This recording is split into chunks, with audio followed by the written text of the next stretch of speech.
वो भी आसानी से वो भी हम आसानी से समझ पाएंगे। देखिए सबसे पहली बात है यहाँ पे सोशलिज्म, लेकिन मैं सोशलिज्म पे पहले नहीं जाऊंगा, हम चलते हैं पहले चौथे नंबर पे मैंने लिखा है रेवोल्यूशन।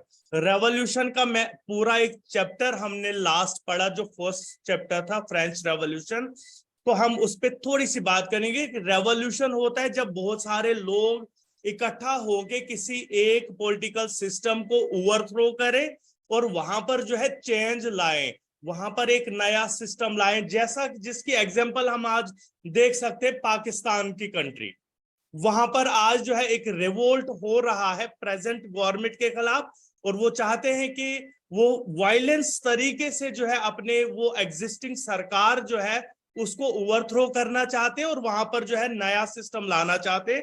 ये आज हमारे पास लाइव एग्जांपल है। अगर हम पिछली एग्जांपल्स पे जाएं तो वो शायद आपके सर के ऊपर से निकल जाए।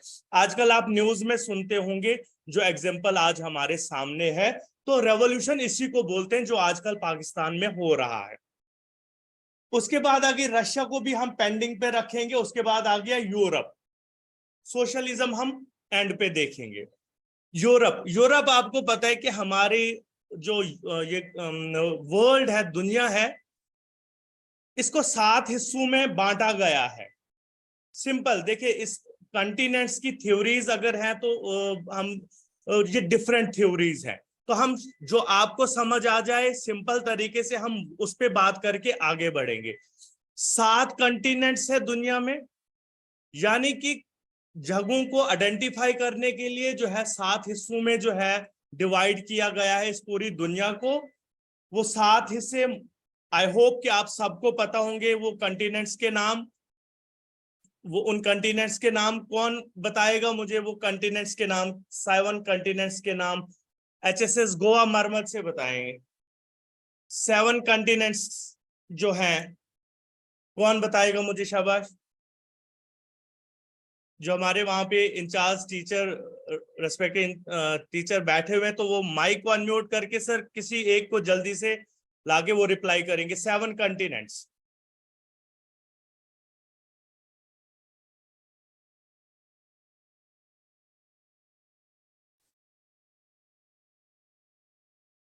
ओके, आई थिंक कोई जो है रिस्पॉन्स करने के लिए आ रहा है। थोड़ा जल्दी से, टाइम हमारे पास बहुत कम बचता है ये आखिरी क्लास के लिए।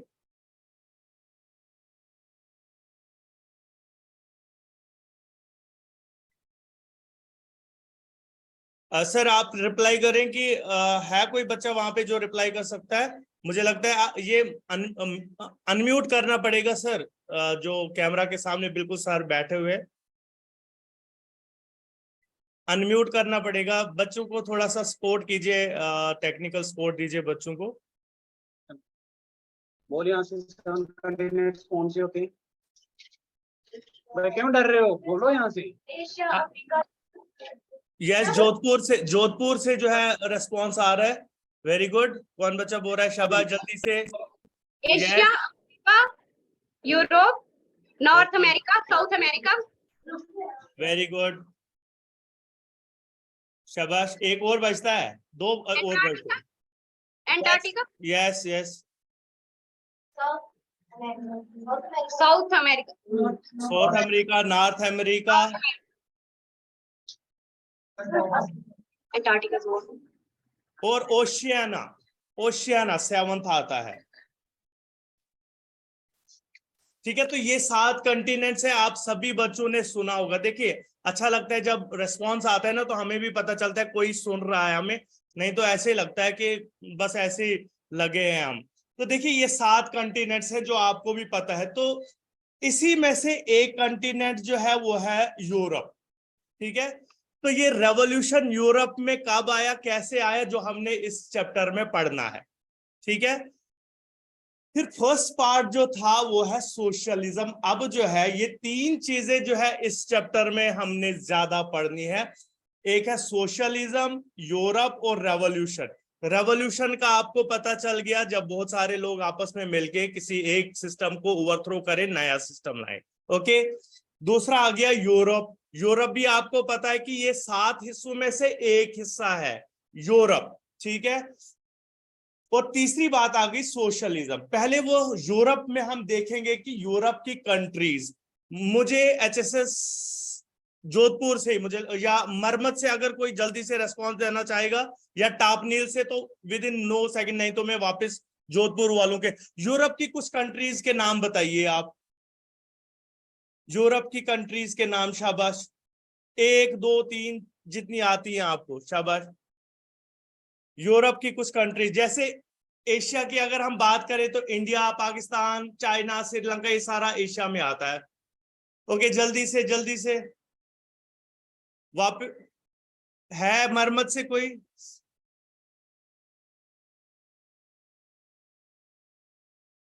ओके, जोधपुर पे वापस चले जाते हैं। मुझे लगता है वहां पे आरिफ सर बैठे हैं, वो टेक्निकली जो सब। तो देखिए, ब्रिटेन, आयरलैंड, ये जो है फ्रांस, इटली, जर्मनी, ये सारा जो है ये जो है यूरोप की यूरोपियन नेशंस हैं।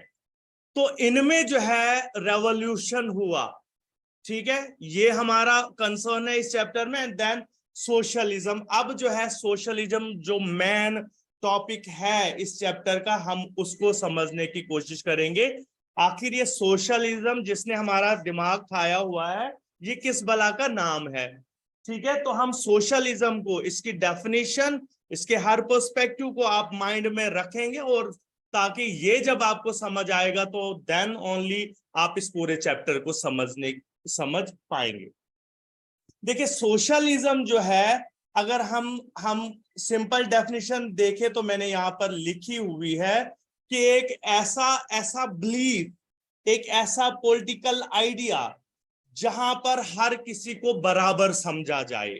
सिंपल सी बात, ना किसी को बराबर समझना मतलब यहां पर कि हर किसी को इक्वल अपॉर्चुनिटीज मिले।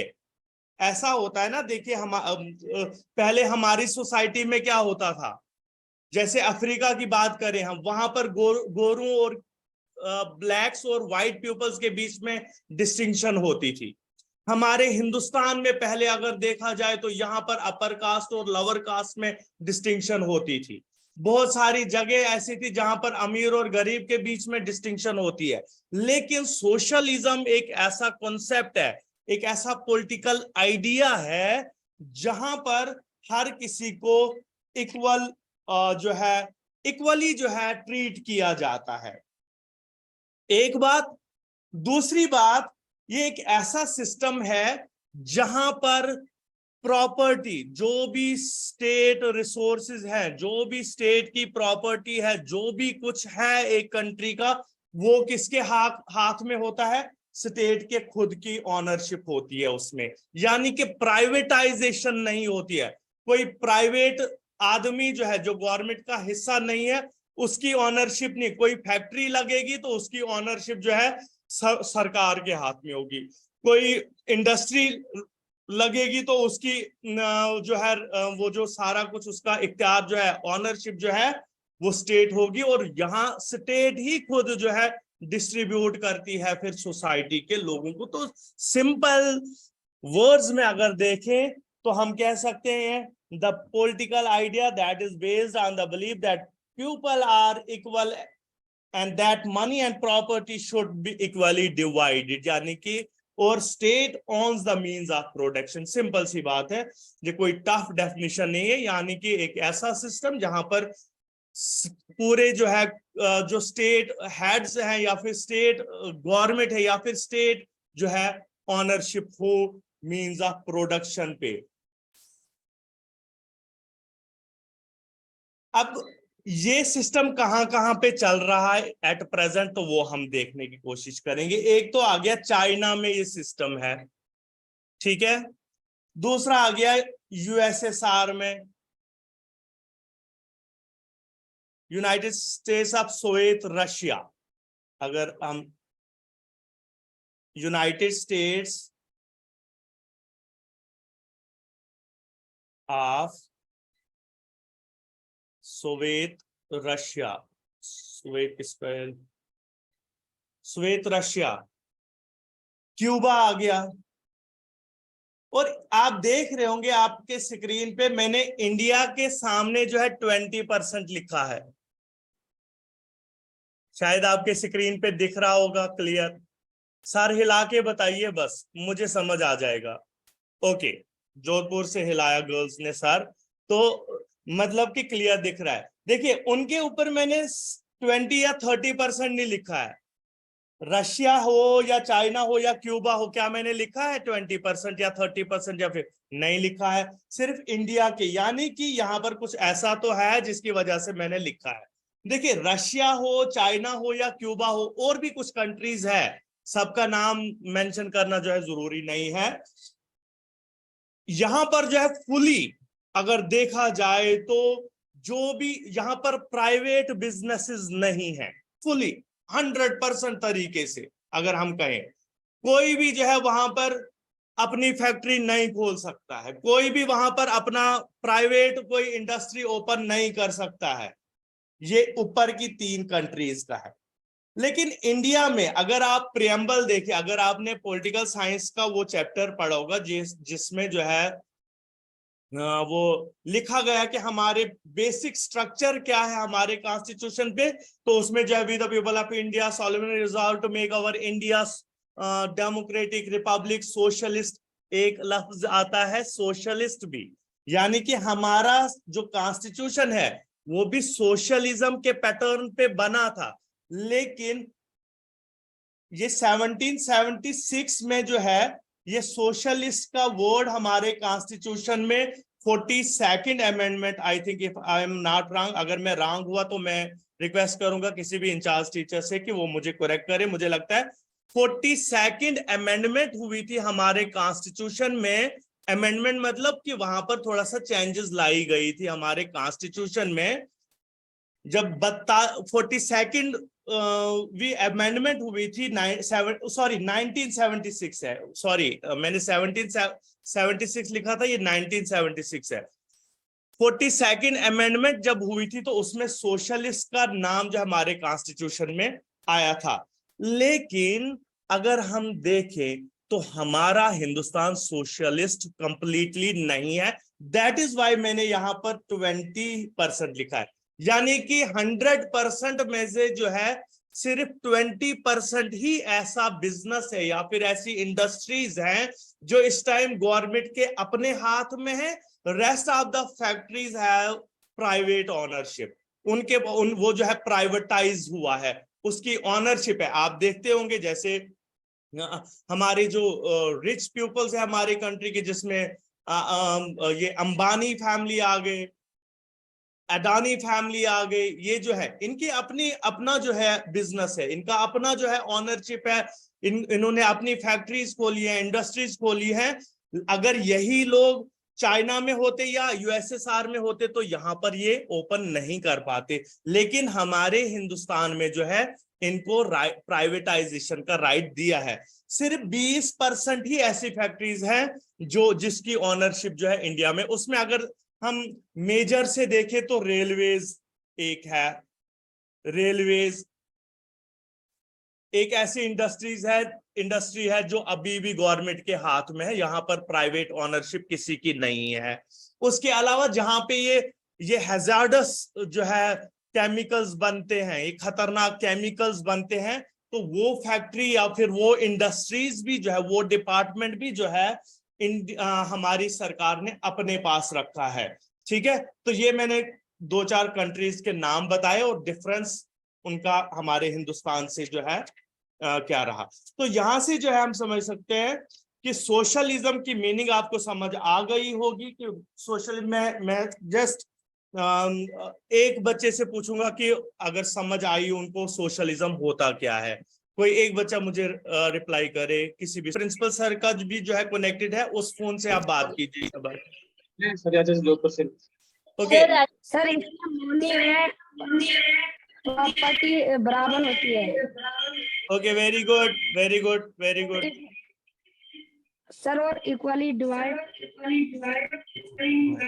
स्टेट होती है। Okay okay okay okay okay. अच्छा, जो बच्चा रेस्पॉन्ड कर रहा है, क्या मुझे बताएं, अगर आप बड़े होके आप इस टाइम इंडिया में रहते हैं, क्या आप अपना प्राइवेट बिजनेस खोल पाएंगे, इंडस्ट्री खोल पाएंगे? आप खोल पाएंगे? यस यस सर, खोल सकते हैं। कहाँ पे आप नहीं ओपन कर पाएंगे? कहाँ पे आप ओपन नहीं कर पाएंगे? शाबाश।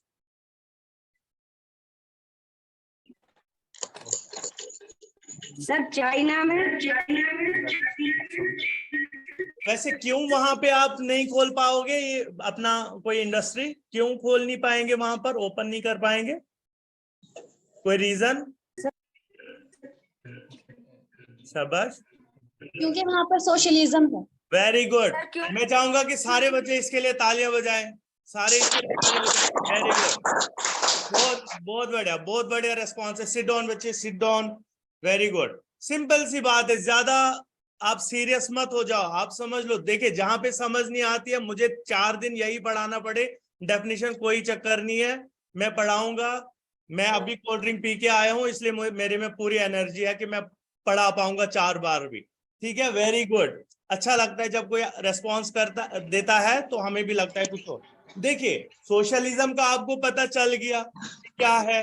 अब हम जरा देखिए, हर चीज के कुछ ना कुछ जो है पॉजिटिव्स होते हैं और कुछ नेगेटिव्स होते हैं। मिस वर्ल्ड भी होगा, कोई मिस्टर वर्ल्ड भी होगा, तो भले ही वो मिस्टर वर्ल्ड या मिस वर्ल्ड आ गई, लेकिन कहीं ना कहीं हम जैसे लोग उस कभी बोलेंगे नाक टेढ़ी है, कभी बोलेंगे कान बड़े हैं, तो हम कमियां निकाल ही लेते हैं, ये हमारी फितरत है। ठीक है, उसी तरीके से आप किसी भी दुनिया के इंसान में एस्पेक्ट्स में से देख लो, तो हर चीज के कुछ पॉजिटिव्स होते, कुछ अच्छाई होती है और कुछ बुराई होती है। तो यहाँ पर जो सोशलिज्म हम पढ़ने जा रहे हैं, हम थोड़ा सा उसके पॉजिटिव्स और नेगेटिव्स पे देख लेंगे कि क्या है इसमें, अच्छाई क्या है और बुराई क्या है। देखिए, सोशलिज्म में जो है अच्छाई ये है कि इसका मेन एम जो है, चूंकि इक्वल डिस्ट्रीब्यूशन, मतलब कि हर किसी का अच्छा होना है, तो मेन एम हम कह सकते हैं इसका वो है कॉमनवेल्थ।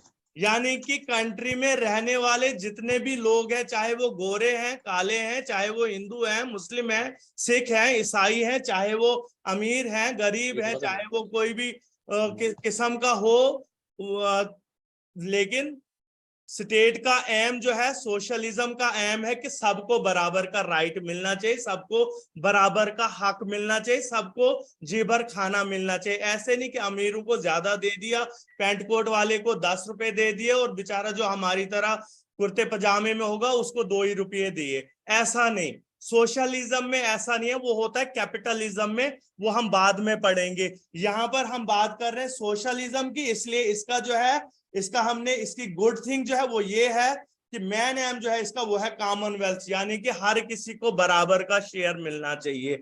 और स्टेट देख रही है, स्टेट चलाने वाले देख रहे हैं, भाई इसको मरमत वालों को 10 रुपए दिए, चलो जी असर वालों को भी 10 रुपए दे दो, जोधपुर वालों को भी 10 रुपए दे दो, तापनील ऐसा नहीं कि तापनील थोड़ा हाइट पे है तो उसको 5 रुपए भेजेंगे, कहेंगे ये कंप्लेंट नहीं करेंगे, कहाँ आएंगे पैदल उधर से डोडा डीसी को कंप्लेंट करने। नहीं, ऐसा नहीं, चाहे कोई उधर बैठा है या इधर डोडा में बैठा है, बराबर का शेयर मिलेगा। ये सोशलिज्म की सबसे अच्छी बात है।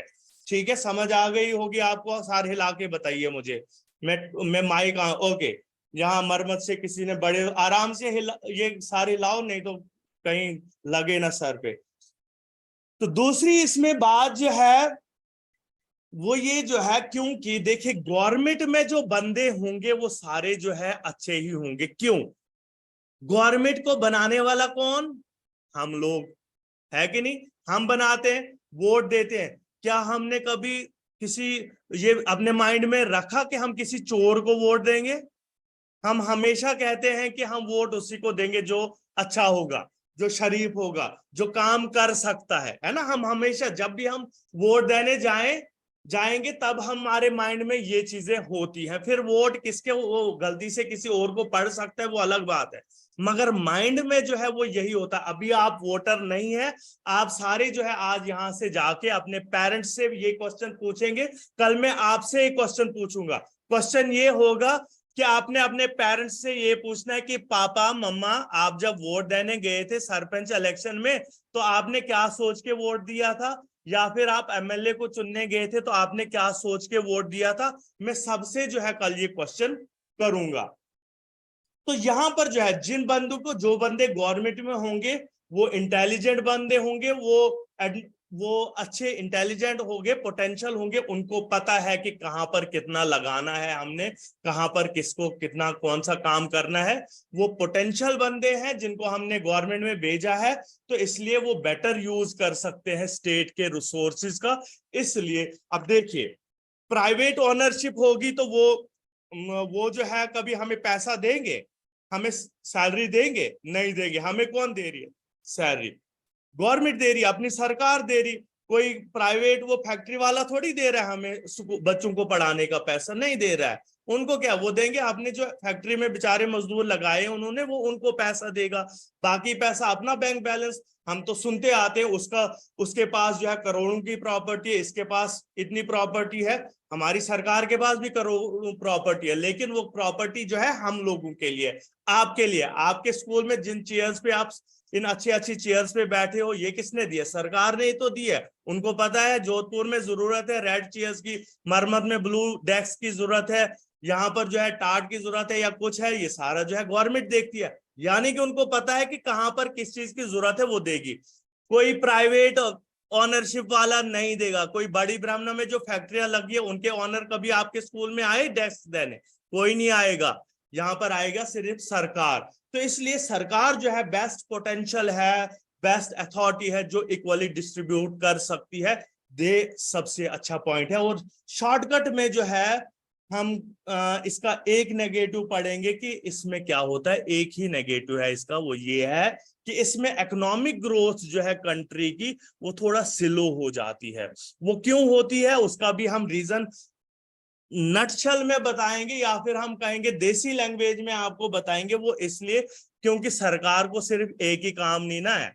सरकार ने हमारी सिक्योरिटी भी देखनी है, सरकार ने फॉरेन रिलेशंस भी देखने हैं, सरकार ने रेलवेज भी देखने, सरकार ने ये भी देखना है, वो भी देखना है। इसलिए उन्होंने थोड़ा थोड़ा हर किसी पे ध्यान देके जो है, हम कह सकते हैं कि उतना वो जो है इकोनॉमिक पे हम कह सकते हैं कि कम टाइम दे पाएंगे, या फिर हम जो मैं देसी लैंग्वेज में बता रहा हूँ, नटशल में बता रहा हूँ, तो कम जो है हम कह सकते हैं कि टाइम दे पाएंगे वो, अगर सारी की इसमें इकोनॉमिक ग्रोथ कम होने की जो है, इसमें थोड़ा सा ये इसका बैड है, बैड थिंग है इसका, हम कह सकते हैं। और प्राइवेट बिजनेसेस भी जो है उसके लिए जो है हम कह सकते हैं कि अपॉर्चुनिटीज नहीं है। हर कोई जो है मीन्स किसी में पोटेंशियल होता है, वो बिजनेस माइंडेड होता है। हम कहते हैं ना कि यार वो बिजनेस माइंडेड है, उसने जो ही देखा यहाँ पर हॉस्पिटल बना तो उसके बाहर मेडिसिन की शॉप खोली, बिजनेस माइंडेड है। तो हर किसी में हर किसी चीज का टैलेंट होता है। अब जिनमें ये टैलेंट था कि वो बिजनेस कर पाते, वो कोई बड़ी इंडस्ट्री लगाते, तो उसके लिए जो है यहाँ पर स्कोप नहीं है, क्योंकि ऑनरशिप जो है हर किसी चीज पर सोशलिज्म में रहती है, किसकी? स्टेट की। तो ये इसका एक बैड है। और हम कह सकते हैं दो चार हमने गुड्स पढ़े, इससे आगे जो है हम पढ़ेंगे कल, क्योंकि टाइम हो गया है। अगर किसी ने भी कोई क्वेश्चन पूछना है तो जल्दी से पूछे, नहीं तो कल मैंने पूछने ही है वैसे।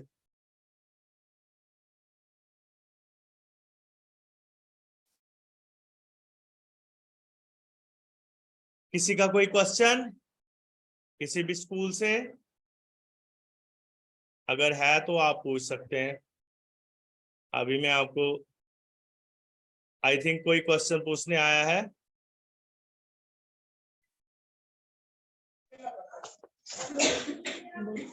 सर जो बैड वाला है सर, वो वाला पार्ट आप समझा सकते हैं फिर?